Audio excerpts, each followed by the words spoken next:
Hello student, कैसे हैं आप लोग। मैं नागेश्वर दुबे शुभागी देवी माध्यमिक विद्यालय इंटर कॉलेज की इस ऑनलाइन क्लास में आप लोगों का स्वागत करता हूं।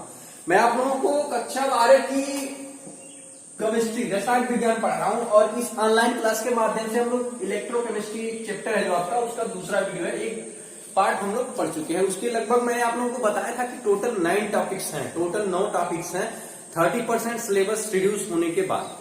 तो उस 9 टॉपिक्स में हमने पिछले वीडियो में, जो पिछले ऑनलाइन क्लास में हमने कवर किया था 7 टॉपिक्स को, बचा था हमारा 2 टॉपिक्स 8 और 9।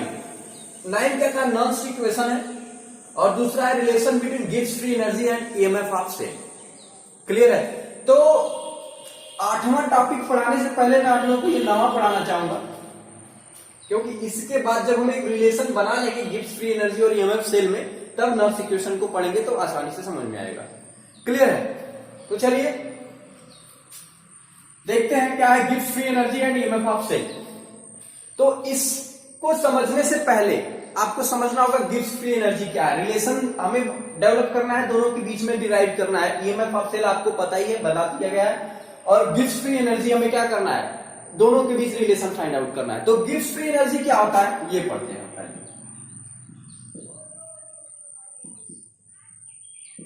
गिब्स फ्री एनर्जी आपको फर्स्ट ईयर में थर्मोडायनेमिक्स अगर फिजिक्स में पढ़ाया गया होगा तो वहां पे आपने पढ़ा होगा गिब्स फ्री एनर्जी क्या होता है। और अगर नहीं याद है तो मैं आप लोगों को बता भी रहा हूं कि जैसे सपोज करिए कोई भी सिस्टम है, चाहे मशीन हो, चाहे हम यहाँ इलेक्ट्रोकेमिस्ट्री की बात कर रहे हैं, सेल की बात कर रहे हैं, सेल हो या हमारी खुद की बॉडी हो, कोई भी सिस्टम हो जो वर्क डन करता है, जिसके द्वारा वर्क डन किया जाता है या जिससे हम वर्क डन ऑब्टेन करते हैं, तो वो कभी भी अपना 100% नहीं दे पाता है। अगर उसकी ऊर्जा 100% है तो वो कभी भी 100% एनर्जी को वर्क डन में कन्वर्ट नहीं कर पाता है। क्लियर है। जैसे सपोज करिए अगर कोई इंसान है, अगर उसका वेट 50 किलो है, ठीक है, तो E बराबर mc स्क्वायर से अगर हम कन्वर्ट करें इसकी एनर्जी को, मास है 50 किलो और ये लाइट की वेलोसिटी है, तो जो उसका 100% एनर्जी आएगा वो कभी उतनी एनर्जी का काम कभी वर्क डन नहीं कर पाएगा। क्यों? क्योंकि अगर वो 100% दिया तो उसका एग्जिस्टेंस ही खत्म हो जाएगा, मतलब दुनिया में वो नहीं रहेगा। क्लियर है। तो इसी तरह से सेल या बैटरी का है या किसी सिस्टम का, आपको पता होगा कि थर्मोडायनेमिक्स में पढ़ाया हुआ कि जो सिस्टम है हमारा, पिस्टन है, वर्क करता है, वो भी 100%, मतलब उसकी एफिशिएंसी 100% नहीं मिलती है। कितनी मिलती है? नियर अबाउट, अगर 60 से 70 या बहुत होगा तो 80%। अगर बहुत ही दक्ष होगा, उसकी दक्षता मैक्सिमम होगी, तो उस कंडीशन में ऑप्टिमम मतलब कि मैक्सिमम कंडीशन में उसका 80% तक जाएगा। क्लियर है। तो सपोज करिए अगर हमारा कोई सेल है, अब हम इलेक्ट्रोकेमिस्ट्री पढ़ रहे हैं तो हम यहाँ पे क्या करेंगे, सेल की बात करेंगे। क्लियर है। तो अगर कोई सेल है एक सिस्टम के रूप में, तो उसका 100% एनर्जी तो वो अपना कभी भी क्या है, वर्क डन में कन्वर्ट नहीं कर पाएगा। तो कितना करेगा, एक उसकी भी एक सीमा होगी कि 100% नहीं दे पाएगा तो कितना दे पाएगा। सपोज करिए अगर 70% देता है, कितना देता है, 70%, मतलब अपनी एनर्जी का 70% ही वो दे पाएगा किसमें, वर्क डन के लिए। बाकी 30% वो क्या है, अपनी एग्जिस्टेंस को बचाए रखने के लिए रख रहा है अपने पास। क्लियर है। तो अगर कुछ समय बाद, जैसे बैटरी से हमने वर्क डन के लिए लगा दिया, टर्मिनल पे जोड़ दिया, तो कुछ समय बाद हमें क्या मिला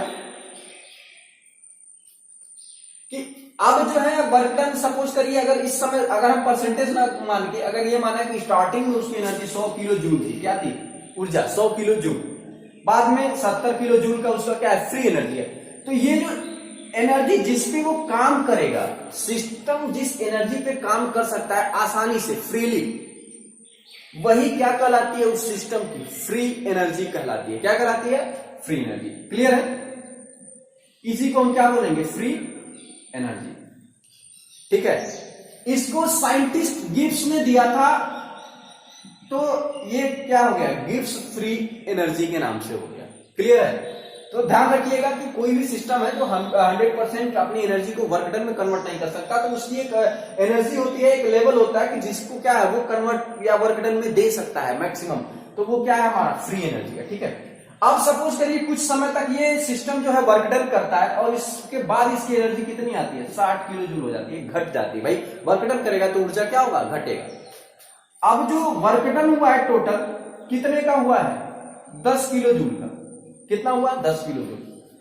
और यहां से एनर्जी देखिए, जब ऊर्जा में परिवर्तन या जो हमारा गिब्स फ्री एनर्जी में चेंजेस होगा, डेल्टा जी जिसको हम डिनोट करेंगे, तो गिब्स फ्री एनर्जी में चेंजेस क्या हुआ? हमेशा होता है final minus initial. Final minus initial करेंगे, 60 में से 70 माइनस करेंगे, कितना आएगा? Minus 10 kilo joule.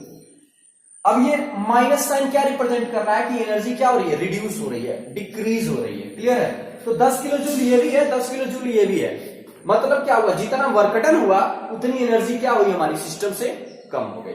तो अगर हम ऐसे आगे चले फिर देखें क्या होगा। अगर सपोज करिए यहां पे हमारा 50 किलो जूल रह गया एनर्जी, तो फिर क्या होगा? 10 किलो जूल हमारा एनर्जी क्या हो गया? वर्क डन 10 किलो जूल का हुआ, एनर्जी भी क्या होगा? 50 माइनस 60, फाइनल माइनस इनिशियल। तो फिर क्या होगा? 10 किलो जूल माइनस में क्या होगा? हमारा डेल्टा जी बनेगा। तो इस तरह से हमें एक नया रिजल्ट मिलता है। क्या मिलता है? एक बहुत ही इंटरेस्टिंग रिजल्ट मिल रहा है कि जो एनर्जी चेंजेस है, तो यहां से हमें एक बहुत ही इंटरेस्टिंग रिजल्ट मिला। क्या मिला? कि जो हमारा टोटल वर्क डन है,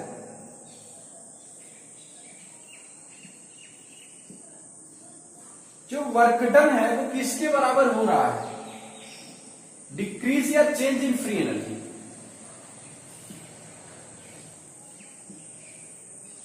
sorry, change in free energy. क्या मिलेगा हमें? Work done W equal to क्या होगा? डेल्टा जी।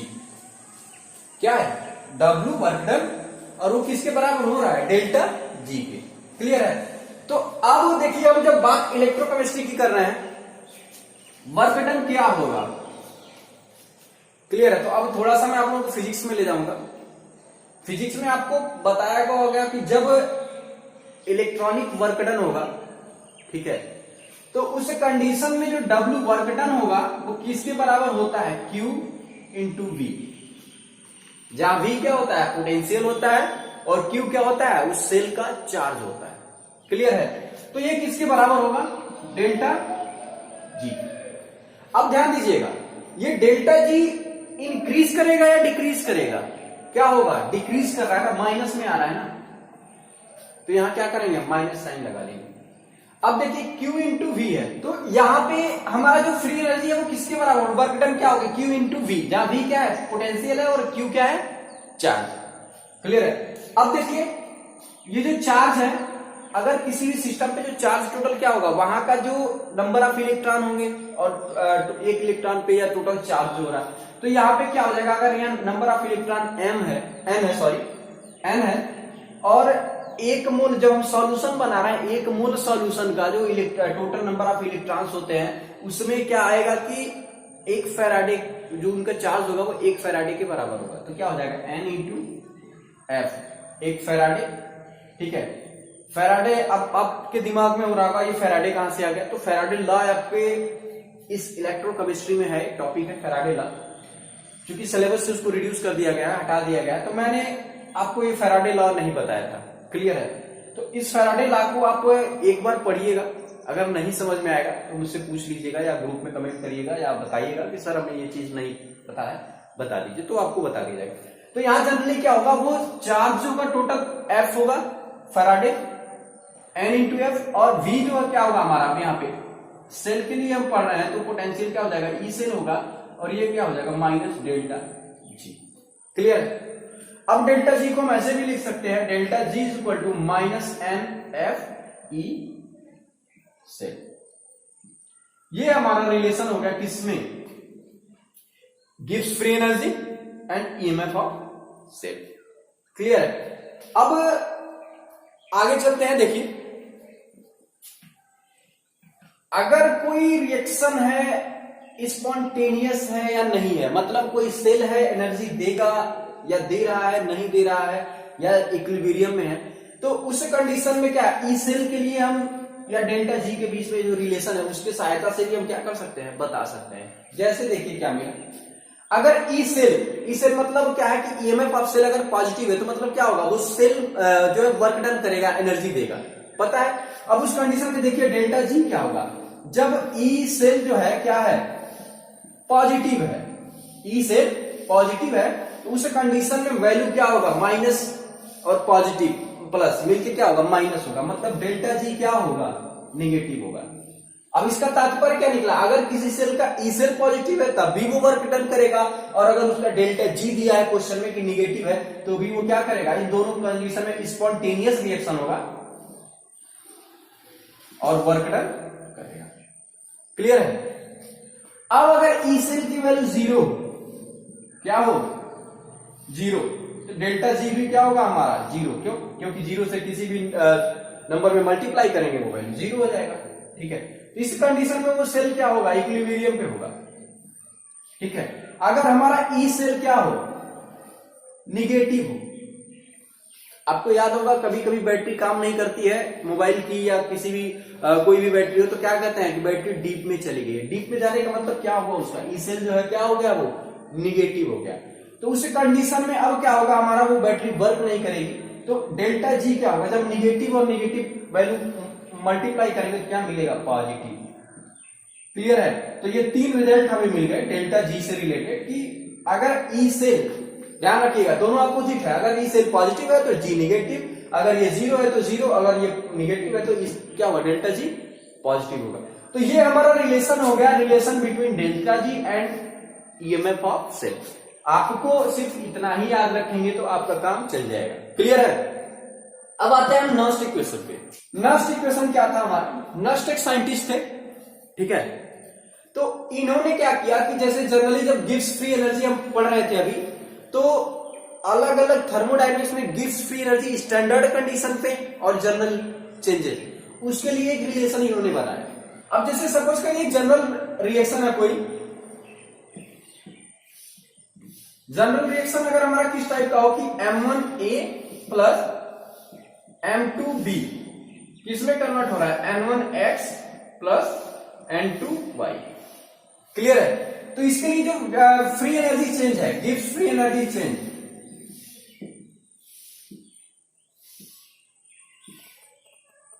Gibbs free energy change delta G जो होगा वो क्या होता है कि डेल्टा जी नॉट, मतलब स्टैंडर्ड कंडीशन पे, कब, जब क्या हो हमारा टेम्परेचर 25 डिग्री सेल्सियस हो, प्रेशर जो है एटमॉस्फेरिक 1 एटमॉस्फेरिक प्रेशर हो, उस कंडीशन के लिए। तो डेल्टा जी ये किसके बराबर होता है, delta G equal to delta G not plus RT log, आपको क्या होगा, बेस ई होगा इस समय कंडीशन इसका, AXN1 AYN2 divided by A capital A M1 A capital B M2, जहां A क्या है, एक्टिविटी है, क्या है, एक्टिविटी है किसकी, रिएक्टेंट और प्रोडक्ट की। ठीक है, जब आपको केमिकल काइनेटिक्स पढ़ाया जाएगा तो उस समय आप लोगों को ये और अच्छी तरह से बताया जाएगा। फिलहाल इसके आप अभी यहाँ पे यही समझिए कि ए जो क्या है, एक्टिविटी है, मतलब क्रियाशीलता है किसकी, जो प्रोडक्ट है, रिएक्टेंट, अभिकारक और उत्पाद का। क्लियर है। तो जब इसको हम चेंज करेंगे, फर्दर चेंज करेंगे, क्या होगा, डेल्टा जी नॉट प्लस, अब ये बेस ई पे लघुगणक है, लॉगरिथम है, तो अगर हम उसको 10 बेस पे कन्वर्ट करते हैं तो हमें क्या करना पड़ता है, 2.303 से मल्टीप्लाई करना पड़ता है, 2.303 RT log 10। अब ये जो एक्टिविटी है ये क्या होता है, सक्रिय द्रव्यमान के बराबर होता है। किसके बराबर होता है, सक्रिय द्रव्यमान, क्यों लिख सकते हैं। क्लियर है। फिर फर्दर इसको जब हम आगे करेंगे क्या हो जाएगा, ये प्लस 2.303 RT log 10। अब आपको मैं बता दूं कि Q जो होता है किसके बराबर होता है, जो कंसंट्रेशन है ये क्या हो जाएगा, X N1 Y N2 और A M1 B M2 इसके बराबर होता है। मतलब कि जो कंसंट्रेशन है प्रोडक्ट का और डिवाइडेड बाय कंसंट्रेशन है रिएक्टेंट का। क्लियर है। तो उस कंडीशन में हम इसको ऐसे यहां पे लिख सकते हैं, X N1 Y N2 divided by A M1 B M2।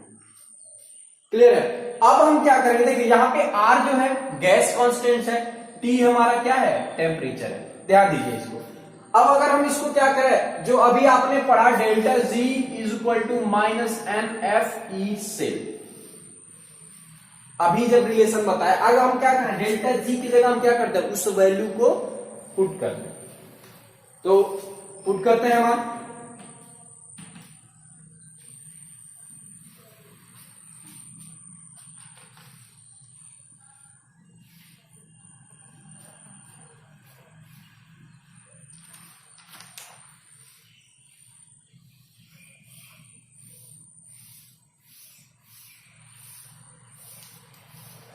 अब जब वैल्यू पुट करेंगे तो क्या होगा, minus N F E cell,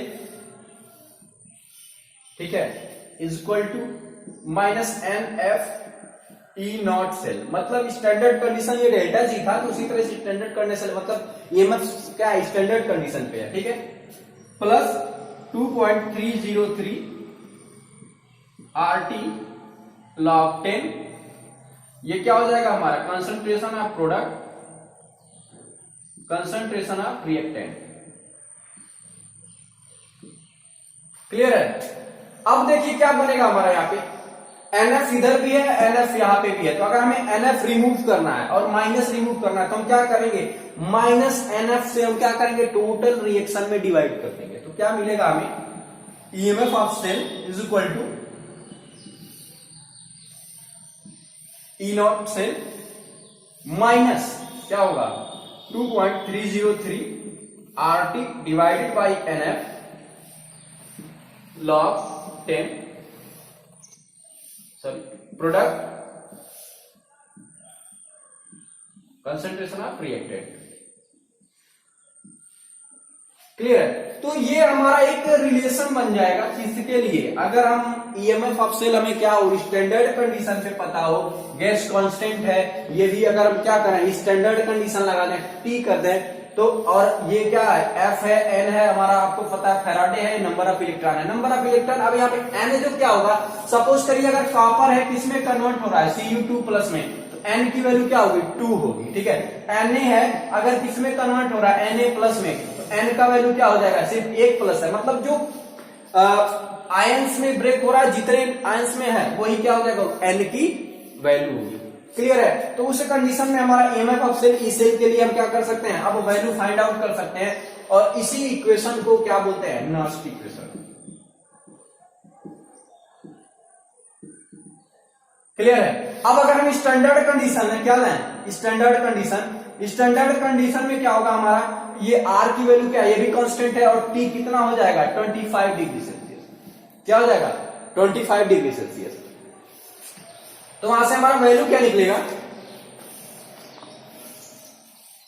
E cell is equal to E not cell minus, अब देखिए ध्यान दीजिए 2.303 मल्टीप्लाई विद आर की वैल्यू 8.314, टी की value 25 degree Celsius, 25 degree Celsius का क्या होगा, उसको केल्विन में कन्वर्ट करेंगे, केल्विन में कन्वर्ट करने के लिए क्या करेंगे, 273 में 25 ऐड कर देंगे, 298 आ जाएगा, क्या हो जाएगा 298 divided by N into F. अब ध्यान दीजिएगा एन को हम वैसे ही रखेंगे, एफ की वैल्यू होती है 96500।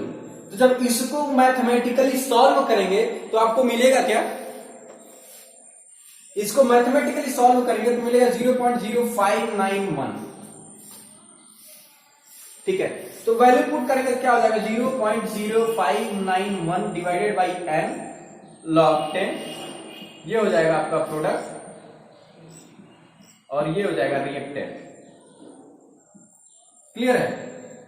तो ये स्टैंडर्ड कंडीशन पे 25 डिग्री सेल्सियस पे है, और ये जनरल इक्वेशन है। इसी इक्वेशन को हम क्या बोलते हैं, नॉस्ट इक्वेशन बोलते हैं। क्लियर है। तो इस तरह से ये चैप्टर इलेक्ट्रोकेमिस्ट्री आपका क्या होता है, फिनिश होता है। आपको अगर इस चैप्टर में अभी भी कोई डाउट हो, कोई दिक्कत हो, तो आप हमसे क्या कर सकते हैं, ग्रुप के माध्यम से, व्हाट्सएप के माध्यम से, या पर्सनल ग्रुप व्हाट्सएप के माध्यम से आप क्या कर सकते हैं, पूछ सकते हैं कि सर ये चीज मुझे नहीं समझ में आई है, आप मुझे बताइए। तो अगर होगा, उचित होगा, तो मैं आप लोगों के लिए वीडियो बनाऊंगा, या अगर जनरली वैसे समझा सकता हूं तो मैं वैसे ही आप लोगों को क्या कर सकता हूं, फोन पे बता दूंगा। क्लियर है। धन्यवाद।